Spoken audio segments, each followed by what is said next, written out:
Microphone check. Microphone check.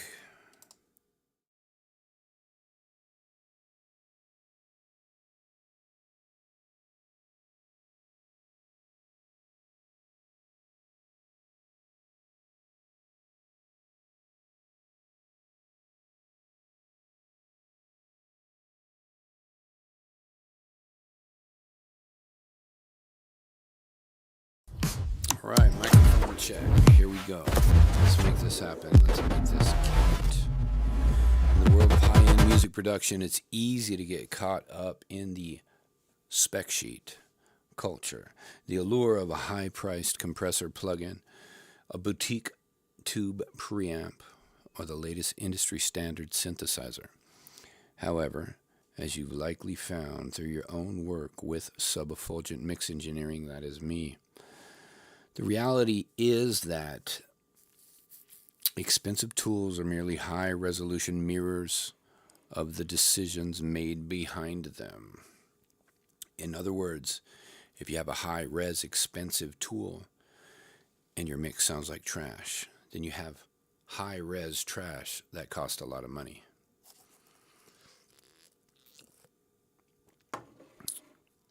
Tool versus technique paradox. Expensive tools are designed to be forgiving or to impart that specific color. However, they lack the intent of the user.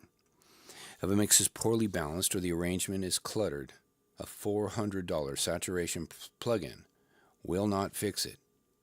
So if you slap it on the master channel, it's not going to make it just sound crisp and clear and detailed. It'll simply make a bad mix sound expensive, dense, and muddy. The experience advantage is that experience is the ability to diagnose why a sound isn't working. Is it a masking issue in the low end? Is it a masking issue in the low mids? Is the transient response failing to cut through the mix? A producer with experience knows how to achieve the desired result using stock plugins because they understand the physics of sound, like my work with studio acoustics and phase alignment. But I digress. Rather than relying on a magic knob. A magic knob. Blech. The bottleneck is the operator, not the digital sound processing, DSP. In a DAW, digital audio workstation, like Ableton Live, Reaper, Logic, Reason, Pro Tools, Cubase, you name it, the ceiling for quality is essentially infinite. With tools like Phase Plant, Shaperbox, etc., we have enough modulation power to create virtually any sound imaginable. The limitation is rarely the software. It is the listener's ear. So this is why critical listening is the most valuable tool. It's the tool you own, and it's your ability to critically assess frequency distribution, dynamic range, and stereo imaging.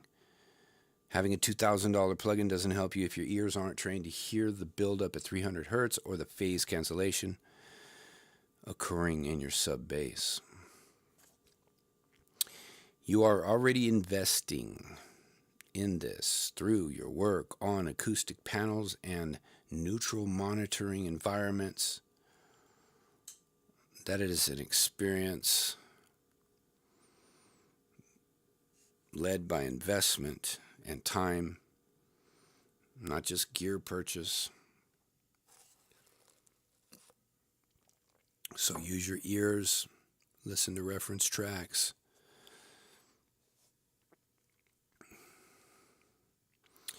When you make decisions, what you saw me do last night was designing a bass sound. I was not mixing the bass into a track. I was sound designing. That's a completely different thing. Music production is a series of trade-offs. If you boost the highs to get clarity, you might introduce harshness. If you compress for punch, but that is if you know how to compress the right way, you might lose the natural groove because compressions, gates, all kinds of VSTs can introduce track delay, timing, track timing, waveform timing.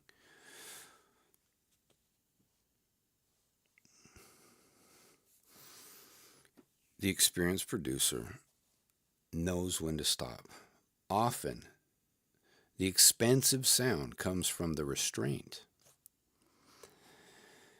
A novice might load a complex plug-in chain on every single track, whereas the experienced engineer knows that a simple surgically applied EQ cut done with purpose is often more effective than a, quote, character, end quote, plug-in that introduces unwanted artifacts or imparts a new timbre on an already poorly mixed section of a mix.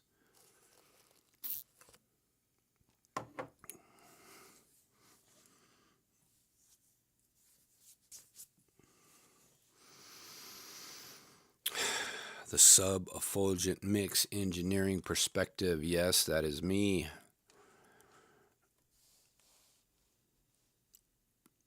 You aren't just buying expensive acoustic solutions. You're building them with materials. So when you treat your room, when you use room measuring software, not correction software, you're building experience, right? You're telling yourself, this sounded good before, but now this sounds different, and this is supposed to be good. So right back to, always use a reference track.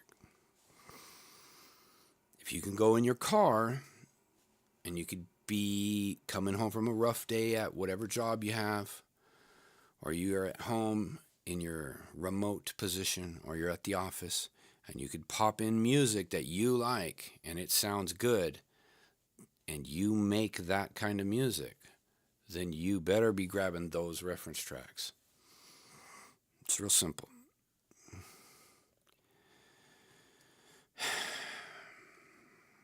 The tools are just brushes. The experience is the artist's eye for composition and light. In Neurofunk and drum and bass, or electronic music in general, where the technical demands are immense, the best tool is the one you know intimately, the one where you can manipulate parameters instinctively to match the sound in your head. It doesn't matter if it's stock. It doesn't matter if it's fab filter, right? It doesn't matter if it's fucking Brainworks, Black Goat, whatever, you name it. As a matter of fact, some of the best VSTs that I have are open source free ones. Spectral Compressor, Anina, Visco is an infinite trial, right? You just have to deal with the buy me screen, stuff like that. Operator, shit like that. Stuff you can just get in your DAW.